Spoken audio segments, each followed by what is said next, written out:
Guys, welcome back my YouTube channel. So आज हम इस वीडियो में डिस्कस करेंगे यहाँ पे एटीसी एग्ज़ाम का जो फिज़िक्स का जितना पार्ट है और उसमें से जितने भी इम्पोर्टेंट क्वेश्चंस आपके आते हैं उसका हम PYQ यहाँ पे सॉल्व करेंगे। और मॉक टेस्ट भी हम 2-3 ऐड किए हुए हैं और आप लोगों का 120 क्वेश्चन है, उससे भी एक्स्ट्रा हो सकता है क्योंकि हम यहाँ पे डिटेल में समझाएंगे। तो आप लोग यहाँ से बिल्कुल अच्छे से प्रिपेयर कर सकते हैं। आप लोग बीटेक के स्टूडेंट या कोई भी स्टूडेंट हैं किसी भी स्ट्रीम्स के, तो आप लोग यहाँ पे एकदम अच्छे से अपना फिजिक्स कंप्लीट कर सकते हैं क्योंकि लास्ट टाइम में आप लोगों का जो रिवीजन होता है वो मेन चीज़ होता है। तो चलिए बिना टाइम वेस्ट किए अपना वीडियो स्टार्ट करते हैं। हम यहाँ पे पूरा का पूरा डिस्कस करेंगे। एग्ज़ाम पैटर्न आप लोगों का पता ही है और एग्ज़ाम जो सिलेबस बेस्ड एग्ज़ाम बेस्ड हम यहाँ पे पूरा कवर करेंगे जो आप लोगों के एग्ज़ाम्स में इम्पॉर्टेंट हैं टॉपिक, और डिटेल सॉल्यूशन देंगे। ये आप लोग एक तरह का मैराथन क्लास समझिएगा। तो चलिए बिना टाइम वेस्ट किए अपना वीडियो स्टार्ट करते हैं। आप लोगों का जल्दी देखे होंगे कि आप लोगों को हिंदी में नहीं मिलता है इसका वीडियो, तो हिंदी में यहाँ पे आप लोगों को पूरा डिटेल में दिए हुए हैं। और अगर आप कोई चीज़ टेस्ट सीरीज़ परचेस नहीं कर पा रहे हैं किसी वजह से, तो आप लोग इस वीडियो को पूरा लास्ट तक देखिए क्योंकि यहाँ पे पूरा पेड वाला भी है और इंक्लूडिंग है जो आप लोग नहीं परचेस कर पाते हैं, तो उसको भी हम यहाँ पे लिए हुए हैं वो सारा क्वेश्चन। तो आप लोगों को बिना किसी भी परेशानी के आप लोग इस वीडियो को देखिए और लास्ट तक। चलिए स्टार्ट करते हैं अपना वीडियो। यहाँ पे हमारा पहला क्वेश्चन दिया हुआ है जो हम पहले वाले में भी पढ़ाए थे आप लोगों को, वैसे ही क्वेश्चन है। पहले वीडियो एक बार बनाए थे तो उसमें भी ऐसे क्वेश्चन एक आया हुआ था लॉजिक गेट का।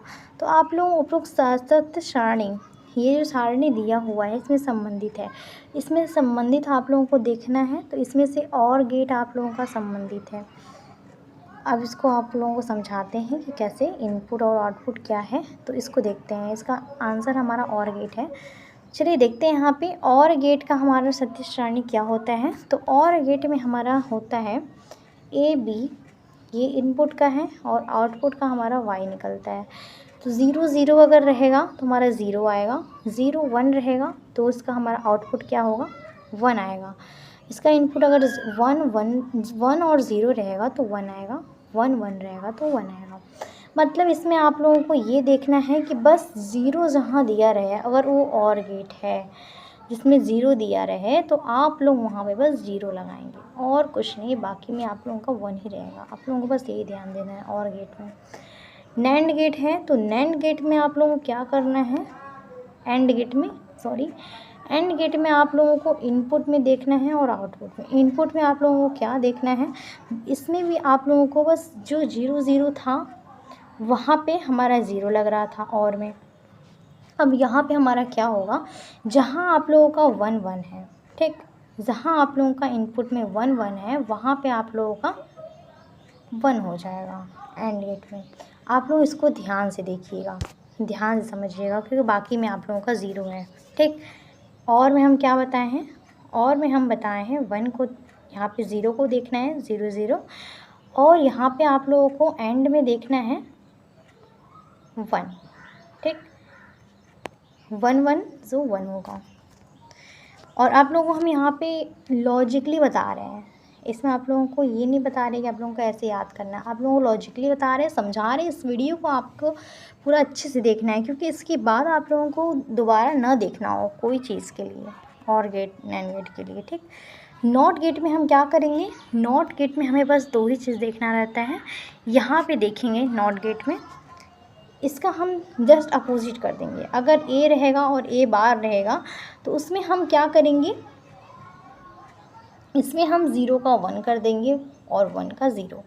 इसमें जस्ट उल्टा हो जाता है, ठीक, 1 का 0 हो जाएगा आउटपुट निकलेगा और 0 का 1 हो जाएगा। इसमें आप लोगों का उल्टा हो जाएगा। और नैंड गेट में क्या होता है, नैंड गेट आप लोगों का किससे रिलेटेड रहता है, नैंड गेट एंड गेट से होता है। तो आप लोग इसके नाम से देख सकते हैं, यहाँ पे एंड भी लगा हुआ है और एंड, बस ये नैंड गेट एंड गेट से बना होता है। क्योंकि यहाँ पे देखिए हम यहाँ पे 1 1 कर रहे थे तो 1 आ रहा था एंड गेट में, तो यहाँ पे हम क्या करेंगे 0 लगा देंगे, बस 0 हो जाएगा यहाँ पे, ठीक। बस इसको हम 0 ध्यान देंगे, बाकी 1 1 रहेगा, यहाँ पे बस 0 लगाना है। और उसमें क्या था, बाकी में 0 0 था, यहाँ पे 1 था, तो 1 का 1 और बाकी में 0 0 था। यहाँ पे आप लोगों को ध्यान देना है। पहला इसको अच्छे से पहले बता दें आप लोगों को, और गेट में क्या रहेगा आप लोगों का, यहाँ पे आप लोगों का और गेट में आप लोग करेंगे 0 0 का 0, ठीक। एंड गेट में क्या करेंगे 1 1 का 1, ठीक। नॉट गेट में क्या करेंगे आप लोग, 1 का 0 हो जाएगा और 0 का 1 हो जाएगा, इसमें अपोजिट हो जाएगा। और आप लोगों का एंड नैंड गेट में आप लोगों का एंड और यहाँ हो नहीं रहा है, एंड और नैंड, ठीक। इसको हम नैंड पहले देखेंगे। यहाँ पे नैंड को हम क्या लिखेंगे, नैंड को हम आप लोगों को बताए हैं 1 1 1 1 का 0 हो जाएगा। आप लोगों को बस यही ध्यान देना है, बाकी और कुछ नहीं। इसको हम पढ़ेंगे अच्छे से, देखेंगे, आप लोग समझ गए होंगे। अब इससे ज़्यादा आप लोगों को इजी तरीके से यूट्यूब पे कहीं नहीं आप लोगों को बताया जाएगा। ये हम बहुत अच्छे से तरीके से बता रहे हैं आप लोगों को। बिल्कुल आप लोग नहीं भी पढ़े हैं तो आप इसको वीडियो देखिए, आप लोग हो जाएगा कंप्लीट, बिल्कुल टेंशन लेने की ज़रूरत नहीं है। तो यहाँ पे आप लोगों को पता चल गया। इसमें से आप लोगों का एक क्वेश्चन आता है, तो आप लोग बिल्कुल घबराइए मत, इसमें से एक क्वेश्चन आप लोगों का फंस सकता है, तो आप लोग इसको देख लीजिएगा, ठीक। अब आते हैं अगले क्वेश्चन की ओर। अगला क्वेश्चन दिया हुआ है, जब एक इलेक्ट्रॉन, प्रोटॉन और न्यूट्रॉन का द्रव्यमान क्रमशः me, mp और mn होता है, तो एक परमाणु ZXa का परमाणु द्रव्यमान होता है। इसका हमारा करेक्ट आंसर यहाँ पे हो जाएगा ZMP प्लस NMN। ये आप लोगों का करेक्ट आंसर हो जाएगा। देखते हैं इसका सॉल्यूशन। इसका सॉल्यूशन हमारा क्या है, द्रव्यमान संख्या हमारा यहाँ पे Z प्लस N दिया हुआ है, मतलब यहाँ पे एक equal to Z plus N दे दिया है। द्रव्यमान संख्या प्रोटॉन की संख्या प्लस न्यूट्रॉन की संख्या होती है, ठीक। Z हमारा क्या है, प्रोटॉन की संख्या, N हमारा न्यूट्रॉन की संख्या है, और यहाँ पे MP हमारा क्या है, प्रोटॉन का द्रव्यमान है, Mn हमारा न्यूट्रॉन का द्रव्यमान है, ठीक।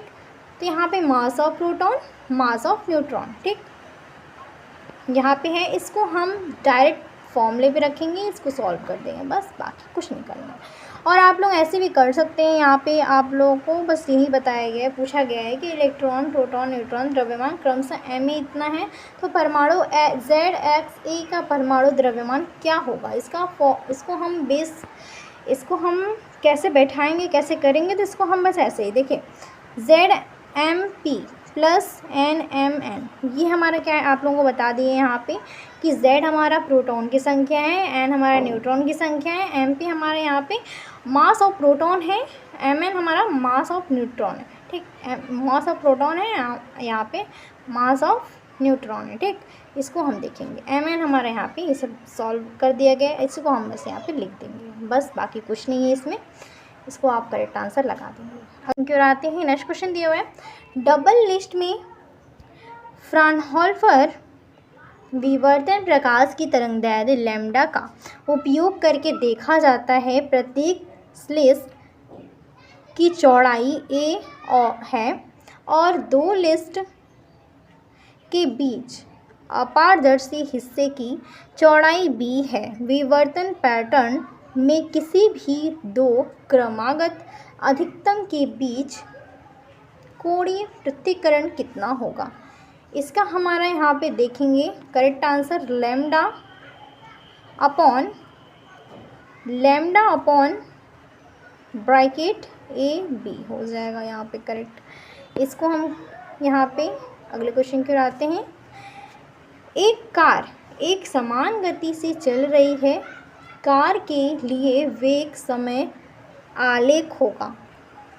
इसका हमारा करेक्ट आंसर हो जाएगा ऑप्शन नंबर 3, एक्स अक्ष के समांतर एक सरल रेखा, ठीक। इसका करेक्ट आंसर हमारा ये हो जाएगा। अगले क्वेश्चन की ओर आते हैं। निम्नलिखित में से कौन सा कथन सही है। पहला दिया हुआ है स्टेटमेंट, अवरक्त तरंगे तप्त पिंडों द्वारा निर्मित होती है। सूर्य परावैंगनी प्रकाश का एक महत्वपूर्ण स्रोत है। इसका हमारा करेक्ट आंसर ऑप्शन नंबर 3 हो जाएगा, ए और बी दोनों। इट मीन्स कि आप लोगों का यहाँ पे दिया हुआ है अवरक्त तरंगे तप्त पिंडों द्वारा निर्मित होती है। सूर्य परावैंगनी प्रकाश का एक महत्वपूर्ण स्रोत है। ये हमारा दोनों स्टेटमेंट सही है। ठीक, अगले क्वेश्चन की ओर बढ़ते हैं। अगला क्वेश्चन जो हमें ज़्यादा इंपॉर्टेंट लगेगा उसका हम सॉल्यूशन दे देंगे यहाँ पे, और जो आप लोगों का ईजिली तरीके से समझाया गया है, समझ में आ जा रहा है क्वेश्चन देखते ही आंसर, तो हम उसका सॉल्यूशन नहीं लाए हुए हैं इसमें। ठीक, आप लोग इसको अच्छे से देखिए, और जहाँ नहीं समझ में आ रहा है वो आप लोग कमेंट में ज़रूर पूछ सकते हैं। और इसी तरह हम मैथ्स का भी प्रोवाइड करेंगे।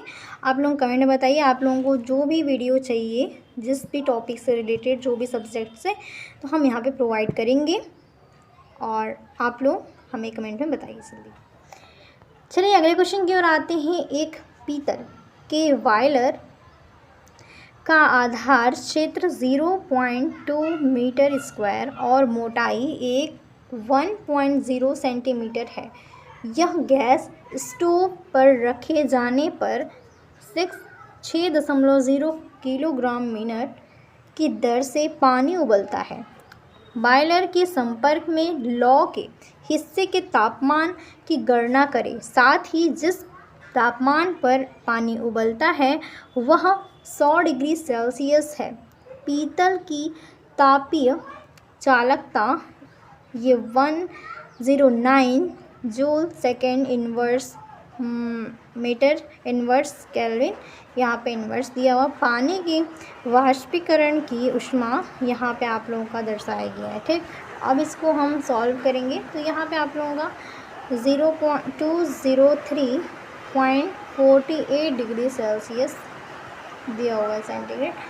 अगला क्वेश्चन दिया हुआ है। एक पाइप में प्रवाहित होने वाले तरल के स्थिर दाब के माप के लिए दाब गेज के कार्य का सिद्धांत किस पर आधारित होता है? इसका हमारा करेक्ट आंसर हो जाएगा ऑप्शन नंबर 2, बर्नौली प्रमेय के सिद्धांत पर आधारित होता है। हमारा क्या चीज़ आधारित होता है? एक पाइप प्रवाहित होने वाले तरल स्थित दाब का माप हमारा कार्य जो करता है बर्नौली का प्रमेय पे कार्य करता है। करेक्ट आंसर हमारा ऑप्शन नंबर 2 हो जाएगा। अगले क्वेश्चन की ओर आते हैं। 20 किलोग्राम का एक गुटका किसी क्षैतिज सतह पर रखा जाता है। गुटके के पर क्षैतिज रूप से 50 न्यूटन का बल लगाया जाता है, लेकिन गुटका बिल्कुल भी गति नहीं करता। गुटके पर कार्य करने वाला घर्षण बल दिया गया है G बराबर 10 मीटर सेकेंड इनवर्स। इसका हमारा करेक्ट आंसर 50 न्यूटन हो जाएगा। और अगले क्वेश्चन की ओर आते हैं। अगला क्वेश्चन दिया हुआ है। ऐसी दो केशिकाएँ, ठीक, ऐसी दो केशिकाएँ पानी में एक एक करके खड़े हैं, जिसके व्यास क्रमशः 9.0 मिलीमीटर और 8.0 मिलीमीटर है। यदि पानी पहली कोशिका में 4.5 मिलीमीटर की ऊंचाई तक उठता है तो दूसरी कोशिका में पानी की ऊंचाई क्या होगी? अनुमानित मान का चयन कीजिए। करेक्ट आंसर हमारा ऑप्शन नंबर 4 हो जाएगा, 5.06 × 10⁻³ मीटर। अगले क्वेश्चन की आते हैं। Y और Z दो आंशिक रूप से परावर्तित कांच की चादरें हैं जो हवा में एक दूसरे से पृथक हैं। सफ़ेद प्रकाश सामान्य रूप से Y पर पड़ता है। Z से निकलने वाले प्रकाश का विश्लेषण स्पेक्ट्रोमीटर द्वारा किया जाता है। स्पेक्ट्रोमीटर में तरंग दैर्ध्य पर एक अदीप्त बैंड देखा जाता है। दूरी किसके बराबर होनी चाहिए? तो हमारा यहाँ पे करेक्ट आंसर हो जाएगा n+1/2 ब्रैकेट क्लोज λ/2। ये हमारा इसके बराबर होना चाहिए इसका दूरी। ठीक, अगले क्वेश्चन कराते हैं, विस्थापन धारा की अवधारणा को किसके द्वारा प्रस्तावित किया जाता है? तो इसका हमारा करेक्ट आंसर हो जाएगा ऑप्शन नंबर 4 मैक्सवेल। ठीक, इसका हम सॉल्यूशन में देख लेते हैं। विस्थापन धारा की अवधारणा मैक्सवेल द्वारा प्रस्तावित की गई थी। ठीक, विस्थापन धारा ID, धारा को हम I से रिप्रेजेंट करते हैं और D हमारा क्या है? डिस्प्लेसमेंट। यह वह धारा है जो चालन धारा के अतिरिक्त अस्तित्व के में आती है जब भी विद्युत धारा और विद्युत अभिवाह समय के साथ परिवर्तित होता है। एम्पीयर के नियम का संशोधन करने के लिए मैक्सवेल ने समरूपता के तर्क का पालन किया। फैराडे के नियम से एक परिवर्तित होने वाला चुंबकीय क्षेत्र विद्युतीय क्षेत्र को प्रेरित करता है, इसलिए परिवर्तित होने वाले विद्युतीय क्षेत्र को चुंबकीय क्षेत्र के प्रेरित करना चाहिए, क्योंकि धाराएं चुंबकीय क्षेत्र का सामान्य स्रोत हैं। एक परिवर्तित होने वाले विद्युतीय क्षेत्र को धारा के साथ संबंधित होना चाहिए। मैक्सवेल ने उस धारा को विस्थापन धारा कहा। आयामी स्थिरता को बनाए रखने के लिए यहाँ पे विस्थापन धारा को एम्पीयर के नियम से जोड़ा गया। ठीक, यहाँ पे हमारा विस्थापन धारा का दे दिया है, तो आप लोग इसको देख लीजिए। और जहाँ हमारा एप्सिलॉन नॉट जो यहाँ पे दिया हुआ है d phi A/dt विस्थापन धारा है। ठीक, यहाँ पे जो दिया हुआ है। और एक क्वेश्चन क्यों आते हैं, चुंबकीय क्षेत्र में एक अनुचुंबकीय पदार्थ रखने पर पदार्थ के अंदर चुंबकीय अभिवाह घनत्व भी संभावना है।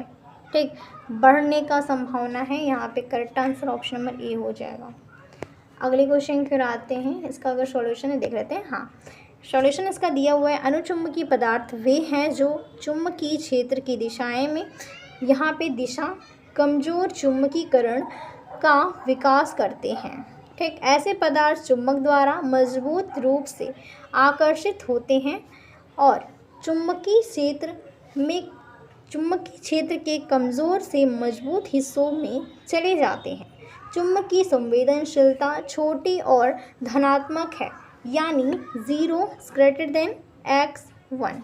ठीक, उदाहरण जैसे मैग्नीज, एल्युमिनियम, क्रोमियम, प्लेटिनियम आदि। ठीक, इसका व्याख्या देख लेते हैं। जब एक अनुचुंबकीय पदार्थ को एक मजबूत चुंबकीय क्षेत्र में रखा जाता है तो चुंबकीय क्षेत्र की रेखाएं हवा के बजाय नमूने से होकर गुजरना पसंद करती हैं। इस प्रकार नमूने के अंदर चुंबकीय क्षेत्र नमूने के बाहर चुंबकीय प्रेरण से अधिक है।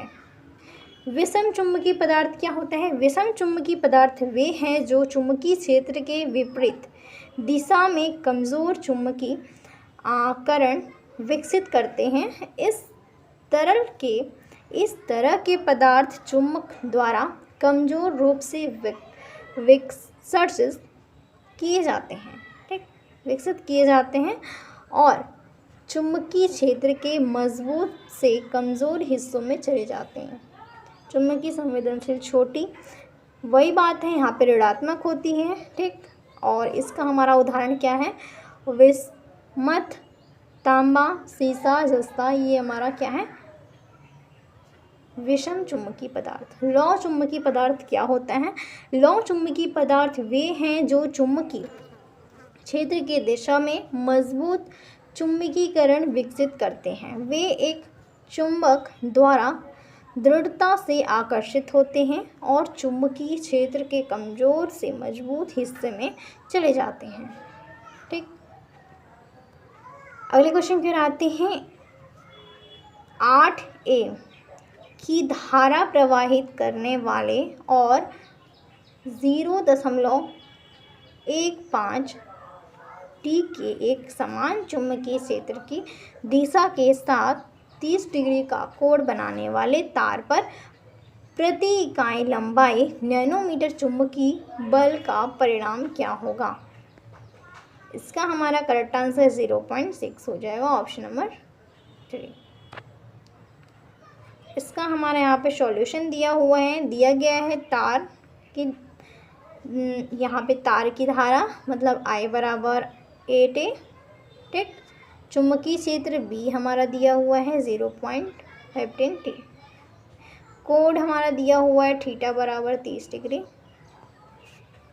ठीक। यहाँ पे सारा कुछ दे दिया है। फिर गतिमान आवेश, उसको हम समझते हैं क्या है। गतिमान आवेश चुंबकीय क्षेत्र में बल का अनुभव करते हैं। यदि ये गतिमान आवेश किसी तार में है और अर्थात यदि तार में विद्युत धारा प्रवाहित हो रही है तो तार को भी एक बल का अनुभव होना चाहिए।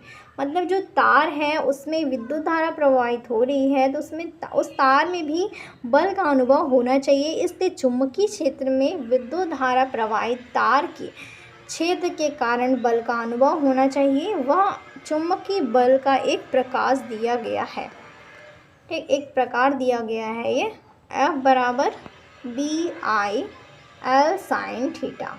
इस पर हम रखेंगे, हमारा सॉल्व हो जाएगा। स्पष्टीकरण यहाँ पे देख लीजिए, यहाँ पे कैसे किया गया है और यहाँ पे आंसर इसका निकल के आ गया, ठीक। यहाँ पे आप लोग सो ऑफ कट करें, आप लोग देख लीजिए। यहाँ पे sin 30 का मान 1/2 होता है। आप लोगों का 8 हमारा क्या दिया था, I का मान, धारा का मान, और B हमारा यहाँ पे 15। यहाँ पे पुटअप कर देंगे सारा वैल्यू और 0.6 मीटर आ जाएगा। और यहाँ पे हम लिख लेंगे अपना विकल्प 3, 0.6 हो जाएगा मीटर, ठीक। कुछ नहीं करना था इस क्वेश्चन में, बहुत शॉर्ट में है और इजी तरीके से है, आप लोग कर लेंगे इसको, फिर बता दिए। चलिए अगले क्वेश्चन की ओर बढ़ते हैं। यदि तांबे के चालक से 18.2 एम्पीयर प्रति सेकंड की धारा प्रवाहित होती है और इलेक्ट्रॉनों का औसत संघट्ट काल 0.25 μs है तो तांबे के चालक की चालकता का मान है। करेक्ट आंसर 0.18 इंटू 10⁻⁶ महो मीटर हो जाएगा। करेक्ट आंसर हमारा वो हो जाएगा। कैलकुलेशन इसका देखना है, देख सकते हैं यहाँ पे दिया हुआ है आप लोगों का टाउ कॉलिजन टाइम हमारा दिया हुआ है 0.25, ठीक, इंटू 10⁻⁻⁶। यानी दिया हुआ है यहाँ पे 18.2 सेकेंड। विद्युत चालकता इस प्रकार दी जाती है। यहाँ पे lambda equal to sigma equal to यहाँ पे दे दिया है सब कुछ, और इस पे आप लोग इस फॉर्मूले पे आप लोग रख के आप लोग अपना पुटअप कर सकते हैं। पुटअप करने में बहुत टाइम लग जाएगा, थोड़ा ज़्यादा लंबा वीडियो बन जाएगा इसलिए, क्योंकि बहुत आगे क्वेश्चन डिस्कस करना है और आप लोगों का बहुत ढेर सारा स्लाइड है। तो हम तो सोच रहे हैं थोड़ा समझाएं, अच्छा समझाएं और आप लोगों को अच्छे समझ में भी आ जाए। और अगर जहाँ नहीं समझ में आ रहा आप लोग वीडियो वहाँ पे स्किप रोक कर पॉज कर और जो समझ में आ रहा है स्किप करके आगे बढ़ सकते हैं, और जो नहीं समझ में आ रहा है वहाँ पॉज करके आप देख सकते हैं, ठीक। यहाँ पे हमारा अगला क्वेश्चन दिया हुआ है अकॉर्डिंग टू क्यूरीज लॉ। तो इसका हमारा करेक्ट आंसर यहाँ पे हो जाएगा ऑप्शन नंबर ए। अगले क्वेश्चन की ओर आते हैं। यहाँ पे सॉल्यूशन दे दिया है, चलिए इसको बता देते हैं। वेस नियम हमारा क्या है, क्वीज वेस नियम के अनुसार एक निश्चित तापमान के ऊपर लौह चुंबकीय पदार्थ की संवेदनशीलता घट जाती है जिसे क्यूरी तापमान कहा जाता है, क्यूरी तापमान कहा जाता है, ठीक, क्यूरी टेम्परेचर कहा जाता है। यह प्राकृतिक के अनुचुंबकीय हो जाता है और संवेदनशीलता को निम्न रूप से दिया जाता है, ठीक। इसको हम कैसे देखते हैं, x = c/t - Tc। हमारे यहाँ पे c कांस्टेंट है, स्थिरांक है, Tc हमारा क्यूरी तापमान है, टेम्परेचर ऑफ क्यूरी, और यहाँ पे हमारा T टेम्परेचर है, तापमान है, ठीक। अगले बढ़ते हैं। अब आगे हमारा दिया हुआ है क्वेश्चन, एक हीलियम नियॉन लेज़र, आप लोग इसको पढ़े होंगे, BSc में भी पढ़े हैं आप लोग और इसको 12th में भी पढ़े हैं, ठीक। हीलियम नियॉन लेज़र 632.8 नैनोमीटर तरंगदैर्ध्य का और 0.5 मेगावाट शक्ति का लाल प्रकाश उत्सर्जित करता है। प्रत्येक सेकंड में कितने फोटॉन उत्सर्जित होते हैं? करेक्ट आंसर हमारा इसका करेक्ट आंसर हो जाएगा ऑप्शन नंबर 4, यहाँ पे 1.6 × 10⁻15 हो जाएगा। ठीक, आगे बढ़ते हैं। अगला क्वेश्चन दिया हुआ है, वह उपकरण कौन सा है जो इस सिद्धांत पर आधारित है कि जब चुंबकीय क्षेत्र में रखी कुंडली में विद्युत धारा प्रवाहित होती है तो कुंडली पर एक विक्षेपक वलयाघूर्ण कार्य करता है? करेक्ट आंसर ऑप्शन नंबर 3 हो जाएगा, चल कुंडली गैल्वेनोमीटर। अगले क्वेश्चन की ओर आते हैं, इसको हम समझ लेते हैं, इसका थोड़ा लग रहा है थोड़ा हार्ड है ये। वह उपकरण कौन सा है जो इस सिद्धांत पर आधारित है कि जब चुंबकीय क्षेत्र में रखी कुंडली का विद्युत धारा प्रवाहित होता है तो कुंडली पर एक विषय पर बल आघूर्ण कार्य करता है? इसको कैसे कार्य करता है इसको देखते हैं। यहाँ पे थोड़ा लंबा है लेकिन समझ में आता है। गैल्वेनोमीटर एक उपकरण है, ठीक, एक तरह का ये उपकरण है गैल्वेनोमीटर। इसका उपयोग छोटी विद्युत धारा को संसूचित करने या उसके परिमाण को मापने के लिए किया जाता है। धारा और उसकी द्रव्यता आमतौर पर चुंबकीय सुई की गति या चुंबकीय क्षेत्र में चुंबकीय कुंडली की गति से संकेतित होती है। चल कुंडली गैल्वेनोमीटर एक उपकरण है जिसका उपयोग हम विद्युत धाराओं मापने के लिए करते हैं। ये एक संवेदनशील ये हमारा माइक्रो एम्पियर के क्रम की कम धाराओं को भी माप सकता है। ठीक, एक विद्युत धारावाही कुंडली को जब बाहरी चुंबकीय क्षेत्र में रखा जाता है तो वह चुंबकीय बल आघूर्ण का अनुभव करती है। चुंबकीय बल आघूर्ण के प्रभाव के कारण कुंडली जिस कोण को विक्षेपित होती है जिस कोण से विक्षेपित होती है वह कुंडली में धारा का परिमाण समानुपाती होता है। ठीक, ऑप्शन नंबर हमारा 3 करेक्ट है। चल कुंडली गैल्वेनोमीटर हमारा यहाँ पे करेक्ट हो जाएगा। अगले क्वेश्चन की ओर बढ़ते हैं। अगला क्वेश्चन हमारा यहाँ पे दिया हुआ है, एक्स किरणों को डैश द्वारा विक्षेपित किया जा सकता है? यहाँ पे हमारा करेक्ट आंसर क्षेत्रों में से कोई नहीं। क्षेत्रों में से हमारा कोई नहीं मतलब आप लोगों का यहाँ पे एक्स किरणों को यहाँ पे क्या पूछा है, विक्षेपित किया जा सकता है। इसमें से कोई भी नहीं हम विक्षेपित कर सकते हैं। मतलब यहाँ पे जितना क्षेत्र दिया है विद्युत क्षेत्र, चुंबकीय क्षेत्र, विद्युत चुंबकीय क्षेत्र, इसमें से हम किसी को भी विक्षेपित नहीं कर सकते। इसका सॉल्यूशन देखते हैं। इलेक्ट्रॉनों और चुंबकीय क्षेत्रों द्वारा एक्स किरणों को विक्षेपित नहीं किया जा सकता है क्योंकि एक्स किरणें आवेशित नहीं ले जाते हैं, आवेश नहीं ले जाते हैं ये, और वे विद्युत चुंबकीय विकिरण है जिसलिए इलेक्ट्रॉनिक या किसी भी चुंबकीय क्षेत्र द्वारा विक्षेपित नहीं किया जाता। इसका थोड़ा सॉल्यूशन थोड़ा लंबा है, देख लेते हैं इसको। एक्स किरणें 0.1 एंगस्ट्रॉम से 100 एंगस्ट्रॉम तक की तरंगदैर्घ्य के साथ एक विद्युत चुंबकीय तरंग को एक्स किरणें कहा जाता है। ठीक, ये हमारा क्या है, 1895 में W.C.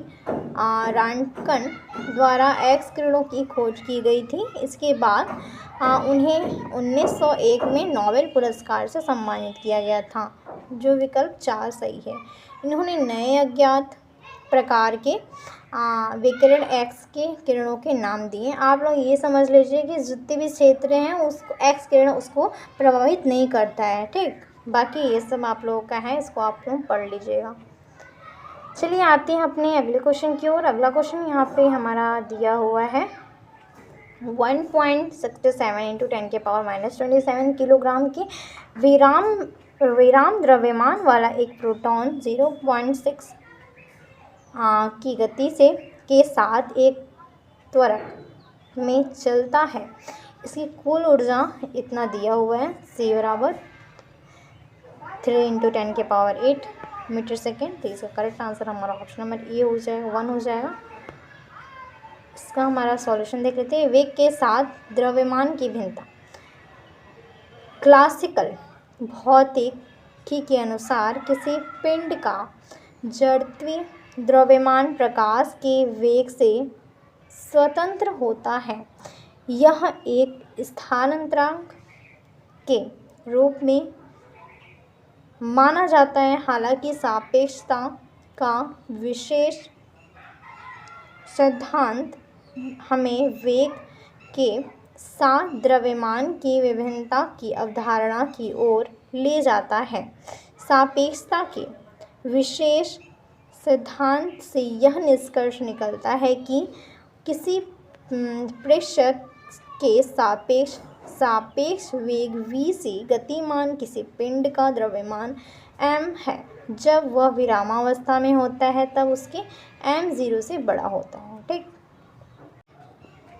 आइंस्टीन के अनुसार गतिमान पिंड का द्रव्यमान विरामावस्था में पिंड के द्रव्यमान से विभिन्न होता है।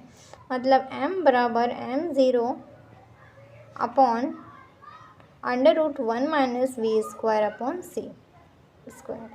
ये हमारा भिन्न का बताया गया कैसे होता है। तो यहाँ पे गतिज ऊर्जा भी दिया हुआ है, कुल ऊर्जा। यहाँ पे आप लोग ज़्यादा नहीं देखिए। अब आते हैं अपने अगले क्वेश्चन की ओर। अगला क्वेश्चन दिया हुआ है विद्युत, वो ज़्यादा इम्पोर्टेंट नहीं था, आप लोगों को उसको हमने नहीं दिखाया है इसलिए। अब आते हैं अपने अगले क्वेश्चन की ओर। विद्युत चुम्बकीय तरंगों के पॉइंटिंग वेक्टर के आयाम निम्न में के किससे समान है। ठीक। तो यहाँ पे दिया हुआ है आप लोगों का ऑप्शन, करेक्ट आंसर हमारा यहाँ पे ऑप्शन नंबर 3 है, इलेक्ट्रोमैग्नेटिक पावर घनत्व। इसका सॉल्यूशन देखते हैं।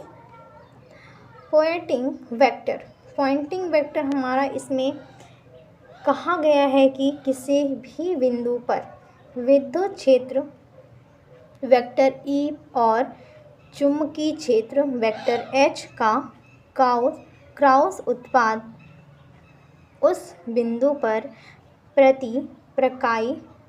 यहाँ पे प्रति इकाई क्षेत्र विद्युत चुम्बकीय ऊर्जा के प्रवाह की दर का माप है। अर्थात वेक्टर S बराबर vector E into vector H। S equal to pointing vector. ठीक। E हमारा क्या है, विद्युत क्षेत्र है, और H हमारा क्या है, चुंबकीय क्षेत्र है। ठीक। पॉइंटिंग वेक्टर प्रति इकाई यहाँ पे होता है। आयाम समान यहाँ पे हम देखेंगे, अर्थात m1 l-1 t-2। m हमारा द्रव्यमान, l हमारा लंबाई, t हमारा समय। ये भी में सूत्र दिया हुआ है, आप लोग इससे परिचित होंगे। चलिए अगले क्वेश्चन की ओर आते हैं। अगला हमारा क्वेश्चन दिया हुआ है, जब एक लौह चुंबकीय पदार्थ को क्यूरी तापमान से ऊपर गर्म किया जाता है तो यह बन जाता है, यह अणुचुंबकीय पदार्थ बन जाता है। हम तीनों पॉइंट अभी आप लोगों को समझाए हैं, आप लोग उसको देखिए या फिर आप लोगों को बता रहे हैं। जब लौह चुंबकीय पदार्थ को क्यूरी तापमान से परे गर्म किया जाता है, मतलब उसके ऊपर गर्म किया जाता है, तो अणुचुंबकीय पदार्थ में बदल जाता है। ठीक। जब हम उसको लौह चुंबकीय को गर्म करते हैं क्यूरी तापमान पे, तो हम क्या होता है, हमें क्या मिलता है, अणुचुंबकीय पदार्थ में वो बदल जाता है, क्योंकि लौह चुंबकीय डोमेन यादृच्छिक बन जाते हैं। नहीं, क्यूरी तापमान हमारा क्या है, क्यूरी तापमान वह तापमान होता है जिस पर किसी पदार्थ के चुंबकीय गुण बदल जाते हैं। जब तापमान क्यूरी तापमान से अधिक होता है तो लौह चुंबकीय पदार्थ अणुचुंबकीय पदार्थ बन जाता है।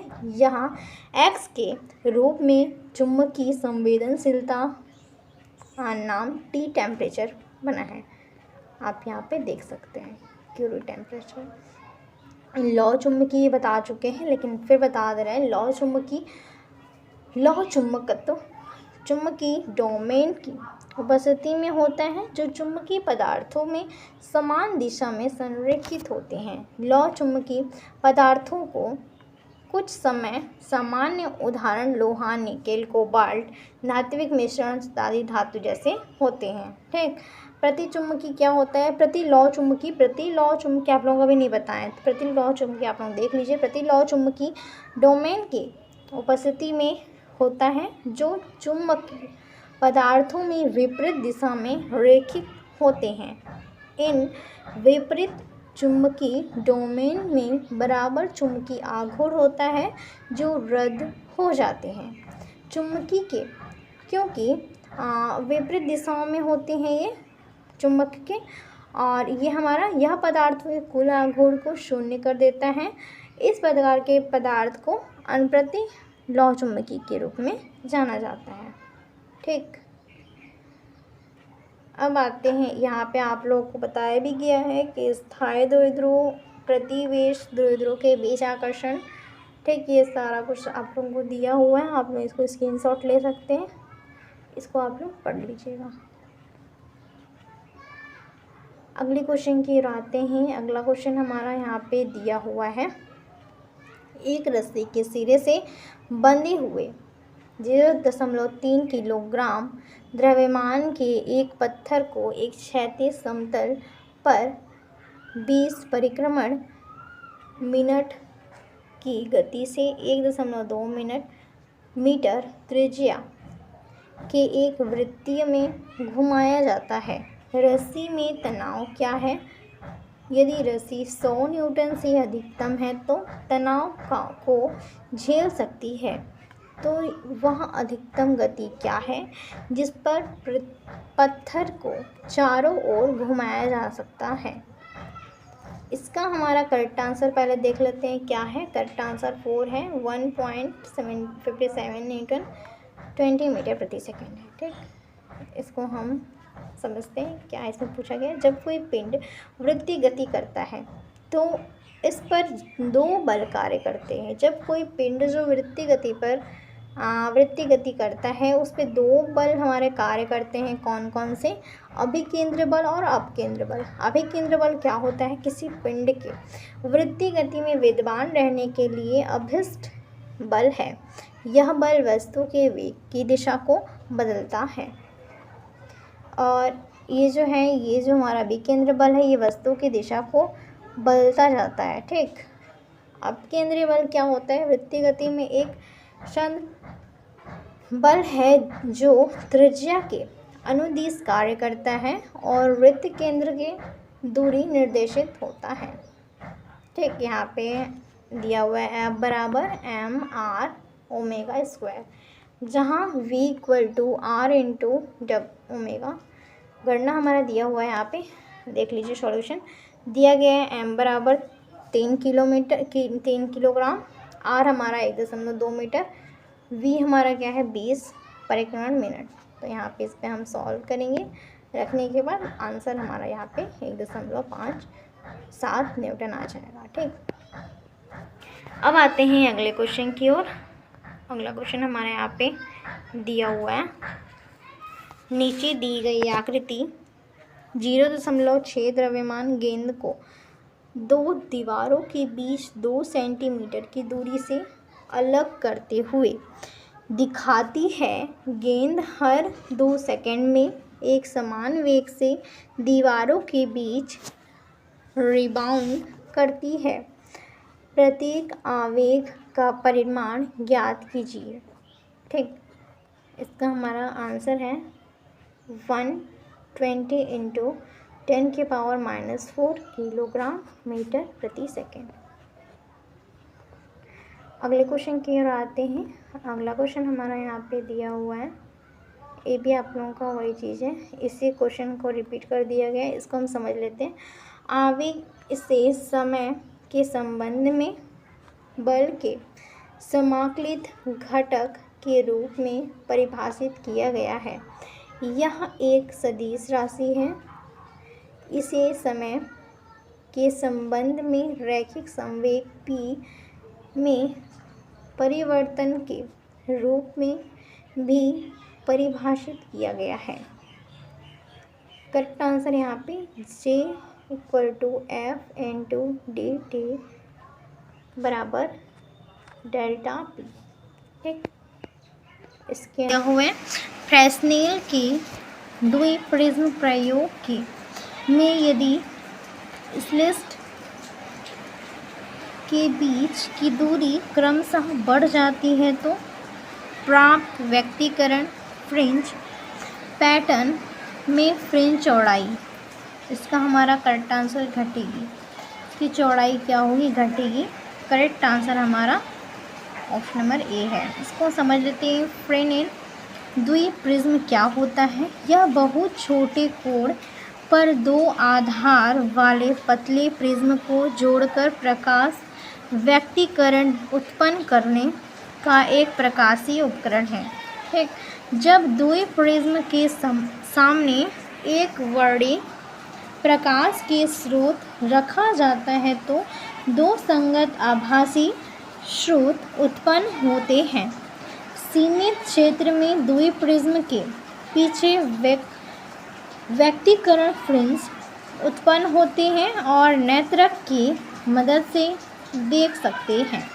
फ्रिंज चौड़ाई की गणना सरल गणनाओं के साथ की जा सकती है। यहाँ पे आप देख सकते हैं। ठीक, स्लाइड रखा हुआ है और बाइप्रिज्म यहाँ पे हमारा सेंट्रल ब्राइट है और स्क्रीन हमारा यहाँ पे आईपीएस यहाँ से देख सकते हैं। ठीक, यहाँ पे बन जाएगा स्लाइड। इसकी चौड़ाई हमारी क्या है? क्या लिखते हैं? Lambda D upon lambda capital D upon small D. ठीक, अब आते हैं अगले प्रश्न की ओर। निरोधी विभव बनाम आवृत्ति के बीच के ग्राफ के लिए वाई एक्सिस की अवरोधन हमें देगा। क्या देगा हमें? तो यहाँ पे प्राकृतिक इकाइयों में धातु का कार्यफलन, ये हमारा क्या है? अवरोधी देगा। इसको हम समझ लेते हैं। निरोधी विभव को धातु की सतह से इलेक्ट्रॉनों के उत्सर्जन को रोकने के लिए अभिष्ट विभव के रूप में परिभाषित किया जाता है। जब विद्युत धातु की कार्यफलन से अधिक ऊर्जा की एक आपतित पुंज को निर्देशित किया जाता है। यदि Vs निरोधी विभव हो तो EVS = HV-phi किसी धातु के एक इलेक्ट्रॉनों को बाहर निकालने के लिए आवश्यक न्यूनतम ऊर्जा की धातु कार्यफलन कहा जाता है। ठीक, कार्यफलन बराबर, यहाँ हमारा कार्यफलन फाई बराबर HVO। ठीक, जहाँ VO दहलीज आवृत्ति है। वाई एक्सिस का अंतखंड y निर्देशांक होता है जहाँ सीधी रेखा x अक्ष को काटता है। जब हम एक रेखा के समीकरण लिखते हैं तो y बराबर mx + c, जहाँ m प्रणता और c y अंतरखंड है। ठीक, यहाँ पे आप लोग देख सकते हैं। अब आते हैं अपने अगले प्रश्न की ओर। अगला प्रश्न दिया हुआ है, द्रव्यमान 5 किलोग्राम वाली एक वस्तु किसी घर्षणहीन क्षैतिज मेज पर 12 मीटर प्रति सेकंड के स्थिर वेग के साथ फिसलते हैं। ठीक, तो समान वेग के साथ वस्तु को गतिमान करने के लिए आवश्यक बल क्या है? तो हमारे यहाँ पे करेक्ट आंसर 0 न्यूटन हो जाएगा। इसको देख लेते हैं कैसे। न्यूटन की गति के पहले नियम से हम जानते हैं कि एक समान गतिमान वस्तु तब तक गतिमान रहेगा जब तक हम उस पर कोई बाहबल न लागू करें। ठीक, जहाँ हमारी अपनी स्थिति के लिए द्रव्यमान 5 किलो वाली है। ठीक, एक वस्तु घर्षणहीन क्षैतिज क्षेत्र मेज पर है। ठीक, स्थित है, वेग फिसलती है तो उस पर कोई बाहबल वस्तु पर लागू नहीं होता है। ठीक, इसलिए किसी बल की आवश्यकता समान वेग के साथ वस्तु के गतिमान रखने के लिए नहीं होती है। न्यूटन, इसका हमारा 0 न्यूटन हो जाएगा। करेक्ट आंसर हमारा ऑप्शन वही होगा। उस सतह को क्षैतिज और घर्षणहीन होना चाहिए। जिस पर वस्तु गतिमान होती है, अन्यथा घर्षण और गुरुत्वाकर्षण बल की भूमिका में आएगी। यदि हमें वस्तु की गति और गतिमान दिशा को परिवर्तित करने की आवश्यकता होती है तो हमें कुछ बाह्य बल लागू करने की आवश्यकता है। ठीक, अगले क्वेश्चन की ओर बढ़ते हैं। अगला क्वेश्चन आप देख सकते हैं, एक समान गति में गतिमान वस्तु का स्थितिक समय आलेख होता है। करेक्ट आंसर ऑप्शन 1 डी हो जाएगा। समय अक्ष के साथ 45 डिग्री के कोण पर मूल बिंदु से होकर गुजरने वाली सरल रेखा। करेक्ट आंसर हमारा ऑप्शन में डी ही होगा। अब इसको समझ लेते हैं क्या यहाँ पे है। एक समान गति के लिए स्थिति समय आलेख। एक समान गति में किसी वस्तु की स्थिति समय के सापेक्ष का एक नियत दर से बदलती है, इसलिए वस्तु का वेग नियत रहता है। स्थिति समय आलेख के में एक समान गति को एक सरल रेखा द्वारा दर्शाया जाता है। इस सरल रेखा की ढाल वस्तु के नियत वेग का प्रतिनिधित्व करती है, जो हमारा समय के सापेक्ष स्थिति में परिवर्तन की दर है। यदि वस्तु मूल बिंदु से शुरू होती है और एक समान गति से चलती है तो आलेख मूल बिंदु से गुजरने वाली एक सरल रेखा होगी। ठीक, अब आते हैं अगले क्वेश्चन की ओर। एक वस्तु अवतल दर्पण की वक्रता केंद्र से परे उसके अक्ष पर किसी बिंदु पर रखी जाती है। दर्पण द्वारा उसका प्रतिबिंब बनता है। इसको आपको हम डिटेल में समझाएंगे और इसका पहले देख लेते हैं आंसर। वास्तविक और उल्टा बनेगा क्योंकि ये प्रतिबिंब के परे बनाया जा रहा है, उसके ऊपर केंद्र, वक्रता केंद्र के परे बनाया जा रहा है। ठीक, उसको देख लेते हैं। अवतल दर्पण का वह दर्पण होता है जो बीज के अंदर की ओर वक्रित होता है। अवतल दर्पण से प्रतिबिंब बनता है। पहला हम देख लेते हैं, जब वस्तु इन्फिनाइट पर स्थित हो तो यहाँ पे देखिए, तब बनने वाला प्रतिबिंब वास्तविक उल्टा फोकस पर अत्यधिक छोटा होता है। जब यहाँ पे देख सकते हैं, यहाँ पे डी है। ठीक, वस्तु हमारा जब इन्फिनाइट पे होता है तो हमारा वस्तु हमारा छोटा, उल्टा और अत्यधिक छोटा बनता है। ठीक, दूसरा हमारा क्या दिया हुआ है, जब वस्तु सी वक्रता केंद्र पर ठीक होती है, केंद्र पर होती है, तब प्रतिबिंब सी और एफ के बीच वास्तविक उल्टा और छोटा बनता है। सी और एफ के बीच यहाँ पे देख सकते हैं एकदम छोटा बनता है और उल्टा बनता है। ये हमारा उल्टा वाला जैसा है, ये ऊपर का हमारा सीधा है। ठीक, तो ये उल्टा बन रहा है और छोटा बन रहा है। और यहाँ पे देखते हैं तीसरा कंडीशन क्या है, जब वस्तु सी प्रवेश पर होता है तब बनने वाला प्रतिबिंब वास्तविक उल्टा और सी के केंद्र पर समान आकार का होता है। मतलब जब ये छोटा होता है, ठीक, जब हमारा यहाँ देख सकते हैं वस्तु के आकार का होता है। ठीक, बहुत बड़ा है वस्तु के आकार का, और ये कहाँ रखा गया है, प्रवेश पर होता है। ठीक, जब यहाँ से जब प्रवेश करता है राइट, तब यहीं पे तो आप देख सकते हैं यहाँ पे फोकस होके यहाँ पे वहीं टकराता है और इसका जो बीम बन रहा है वस्तु के बराबर बन रहा है। ठीक, अगला हमारा दिया हुआ है कि कंडीशन, जब वस्तु से प्रवेश और फोकस पर होती है तब बनने वाली प्रतिबिंब वास्तविक उल्टा सी के आगे अवधित होगी। ठीक, वास्तविक होगी, उल्टा होगी और सी के आगे होगी। जो हमारा बीच का मिडल होगा यहाँ से आप लोग देख सकते हैं। अगला टर्म दिया हुआ है, जब वस्तु फोकस पर होती है तब बनने वाला प्रतिबिंब अनंत वस्तु से उल्टा और अत्यधिक आवर्धित होता है। यहाँ पे देख सकते हैं अनंत बिंदु पर कहीं भी बन सकता है। ठीक, कहीं भी जा सकता है। और यहाँ पे आप देख सकते हैं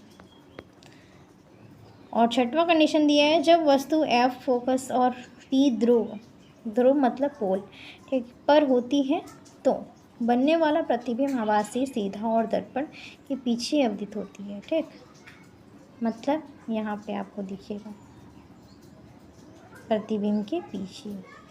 हाँ, तो 6 टर्म्स यहाँ पे हम देख चुके, यहाँ 6 यहाँ पे एक साथ हम यहाँ पे स्लाइड में लगा दिए हैं। आप लोग इसका स्क्रीनशॉट ले सकते हैं और इसको आप लोग अच्छे से रिवाइज करके पढ़ सकते हैं। चलिए आते हैं अपने अगले क्वेश्चन की ओर। विरामावसात द्रव्यमान 9.11 इंटू 10⁻³ किलोग्राम का वाला एक इलेक्ट्रॉन 0.8 कूलम्ब की गति के साथ चलता है, तो गतिज ऊर्जा क्या होगी? तो गतिज ऊर्जा 5.47 इंटू 10⁻14 जूल। ठीक, इसको देख लेते हैं। वेग के साथ द्रव्यमान की भिन्नता, इसको समझने की ज़रूरत नहीं है आप लोग, बस इसको मेन वाला चीज़ देख लीजिए। इसका m बराबर m0 होता है अपॉन में, ये आप लोगों को बता चुके हैं तो दोबारा नहीं बताने की ज़रूरत है, आप लोगों को अभी बताएं हैं, क्वेश्चन रिपीटेड हुआ है। चलिए आते हैं अपने अगले क्वेश्चन की ओर। अगला क्वेश्चन दिया है 15% चीनी के विलयन वाली 20 सेंटीमीटर लंबी नलिका प्रकाश के ध्रुवीकरण के तल को 21 डिग्री घुमाती है, तो चीनी के विलयन की विशिष्ट ध्रुवण घूर्णन है। करेक्ट आंसर इसका हमारा ऑप्शन नंबर 2 हो जाएगा 70 डिग्री। 70 डिग्री कैसे हुआ है? एक घूर्णनमापी में एक प्रकाश स्रोत, 2 ध्रुवीकरण प्रिज्म या फिल्टर होते हैं, 2 ध्रुवक के बीच एक तरल कोशिका के एक नेत्रिका और विलयन के पास प्रकाश के कोणीय घूर्णन को मापने के लिए एक प्रोटेक्टर कोण मापक होता है। ठीक, यहाँ पे आप लोग देख सकते हैं। तो यही चीज़ें इसको मापने के बाद यहाँ पे फॉर्मूले पे पुटअप करेंगे, मतलब A बराबर थीटा अपॉन L और C इस पे रखेंगे, आप लोगों का आंसर आ जाएगा। ठीक, अब आते हैं अगले क्वेश्चन की ओर। एकल लिस्ट विवर्तन पैटर्न में प्रमुख उच्च षष्ठ की तीव्रता I0 है। स्टील चौड़ाई दोगुनी करने की पर इसकी तीव्रता कितनी होगी? तो इसकी तीव्रता हमारी L0 हो जाएगी। यहाँ पे देख सकते हैं प्रकाश की विवर्तन या बंकन की घटना, जिसमें एक सुसंगत स्रोत की प्रकाश स्वयं के साथ विकिरण करता है तो स्क्रीन पर एक विशिष्ट पैटर्न उत्पन्न करता है, इसे विवर्तन पैटर्न कहा जाता है। एकल स्टील विवर्तन में जो प्रकाश एकल स्टील से होकर गुजरता है तो वह प्रकाश की तरंगदैर्ध्य की कोटि पर होता है। स्क्रीन पर विवर्तन पैटर्न लिस्ट से दूरी D पर होगा। यहाँ पे आप लोग देख सकते हैं इसकी दूरी। अब आते हैं अपने अगले प्रश्न की ओर। इस पर ज़्यादा टाइम वेस्ट करना बेकार है, क्योंकि उसके नीचे का इम्पॉर्टेंट नहीं था, जो इम्पोर्टेंट था आप लोगों को बता दिए। चलिए आते हैं अपने अगले क्वेश्चन की ओर। 2 कुंडलियाँ A तथा B एक दूसरे की समांतर व्यवस्थित है।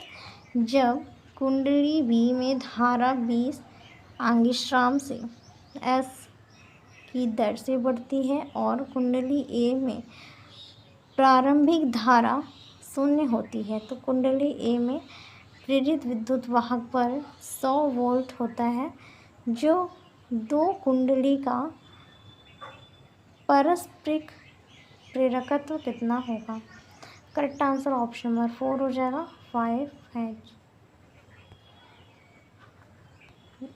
इसको समझ लेते हैं। जब दो कुंडली को एक दूसरे के समीप लाया जाता है तो उसमें एक कुंडली का चुंबकीय क्षेत्र दूसरे के साथ जुड़ जाता है। ठीक, इसका ये चुंबकीय क्षेत्र है एक दूसरे से जुड़ जाता है और फिर इसके परिणाम स्वरूप दूसरी कुंडली में वोल्टेज उत्पन्न होता है। एक कुंडली का यह गुण है जो द्वितीयक कुंडली में धारा और वोल्टेज को प्रवाहित या परिवर्तित करता है, अन्योन्य प्रेरण कराता है। ठीक, बहुत इजी है ये, इसमें कुछ नहीं करना था, इसको बस बताना था। अगला क्वेश्चन दिया हुआ है, हाइड्रोजन परमाणु की मात्रा यांत्रिकी मॉडल की आवश्यकता तब तक होती है यदि प्रमुख क्वांटम संख्या 4 है, तो अलग अलग स्वीकृत कक्षीय संख्याओं की संख्या क्या होगी। कक्षीय संख्याओं की संख्या हमारे यहाँ पे क्या होगी, तो हमारी 4 संख्याएं होंगी। करेक्ट आंसर 4 हो जाएगा।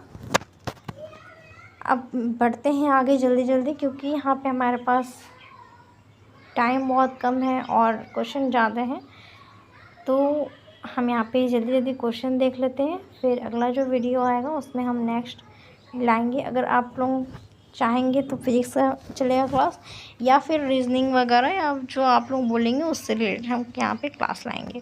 ठीक, और कितना ये इसका टाइम होना चाहिए वो भी आप लोगों को हम बता देंगे हमारे यूट्यूब चैनल पे।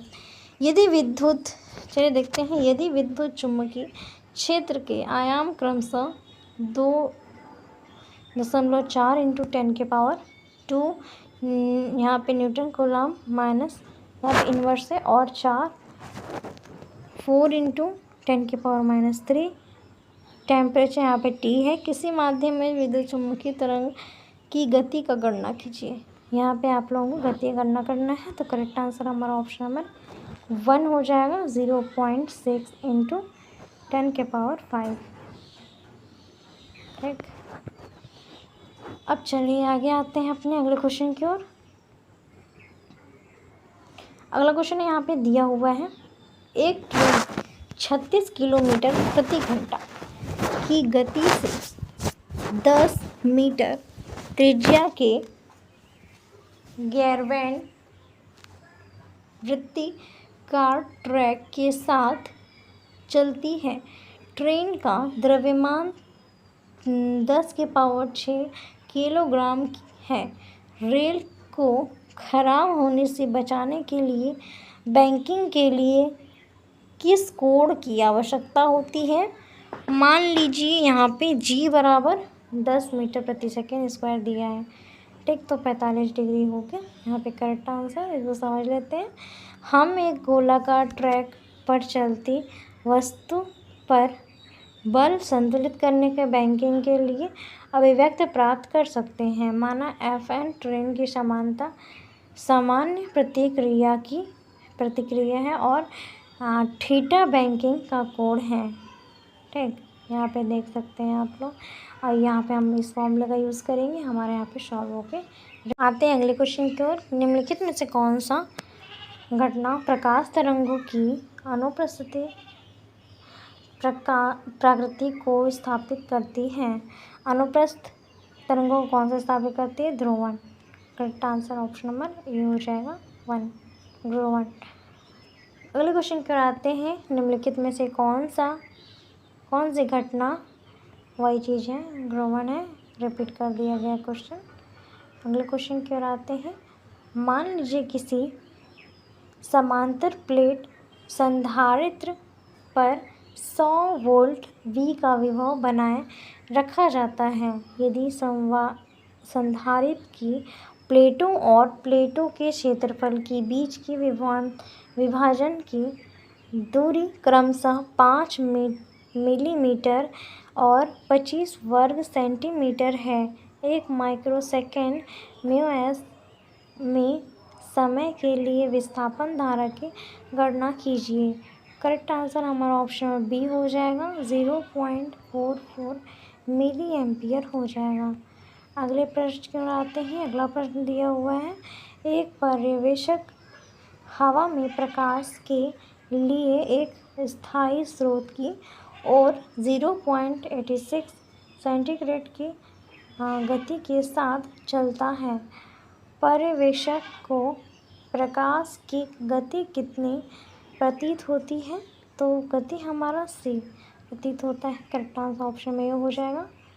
आते हैं अगले प्रश्न की ओर। अगला प्रश्न हमारा यहाँ पे दिया हुआ है। एक विमान समान गति से क्षैतिज उड़ान में है और उसके प्रत्येक पंख का क्षेत्रफल 20 मीटर स्क्वायर है। यदि हवा की गति निचले पंख पर 198 किलोमीटर प्रति घंटा और ऊपरी पंख पर 270 किलोमीटर प्रति घंटा, विमान का द्रव्यमान निर्धारित करें।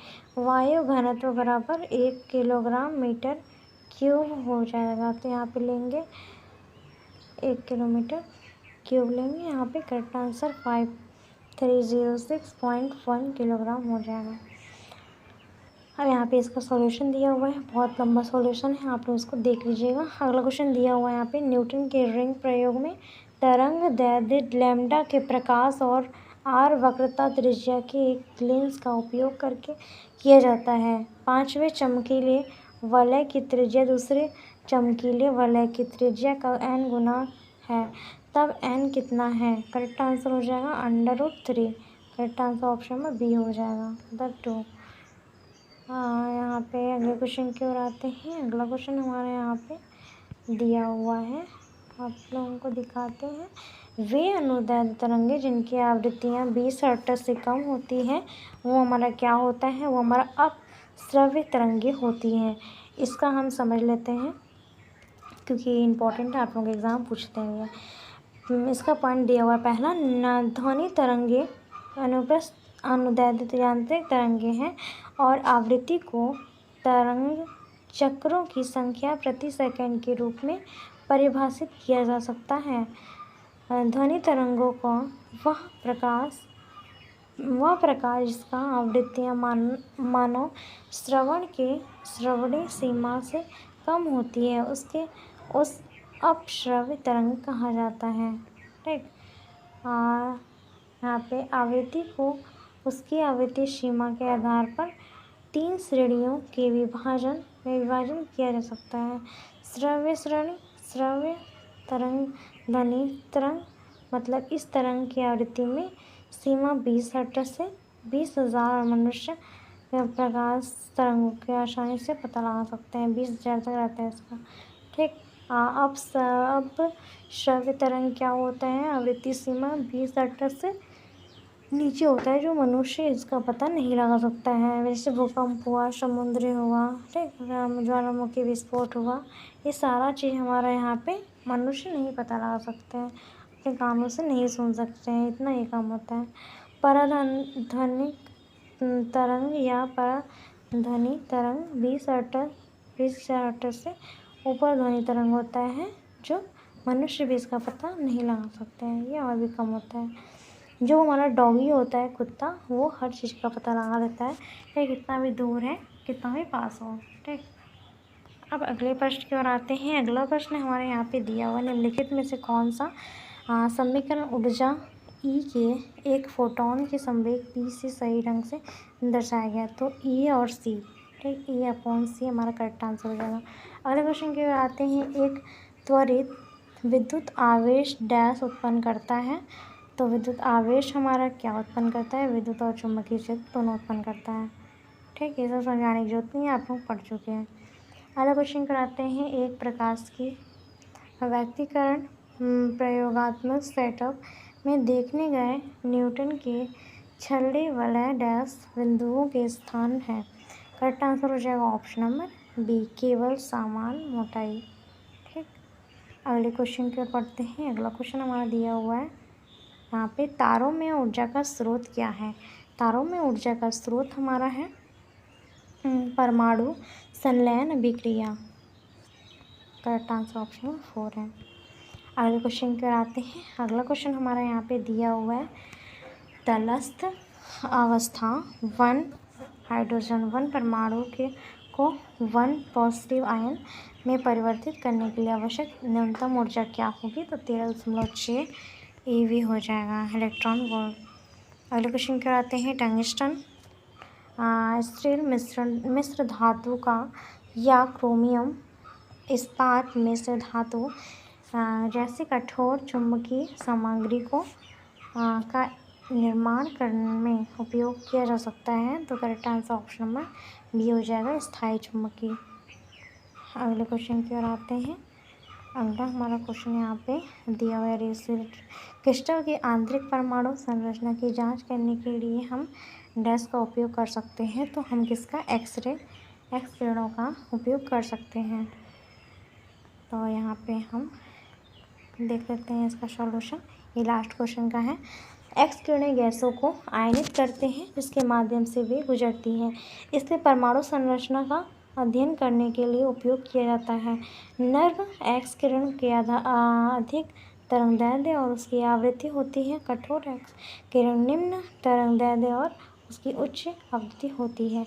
विद्युत और चुंबकीय क्षेत्र द्वारा एक्स किरणों को विक्षेपित नहीं किया जा सकता है। एक्स किरण प्रकाश किरणों के सभी महत्वपूर्ण गुणधर्मों जैसे परावर्तन, अपवर्तन, व्यक्तीकरण, विवर्तन और ध्रुवीकरण इसलिए इत्यादि दिखते हैं। एक्स किरणों की खोज वैज्ञानिक रो एंट्रेज ने की थी।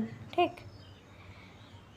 और सो गाइस, मेरी आज की ये वीडियो आप लोगों को अगर पसंद आई होगी तो ज़रूर लाइक करिएगा और बहुत मेहनत लगा है ये वीडियो बनाने में और ज़्यादा शेयर करिएगा।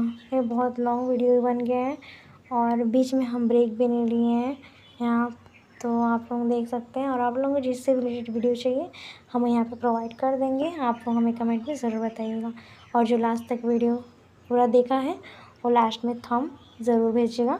Thank you for watching. मिलते हैं अगले वीडियो में।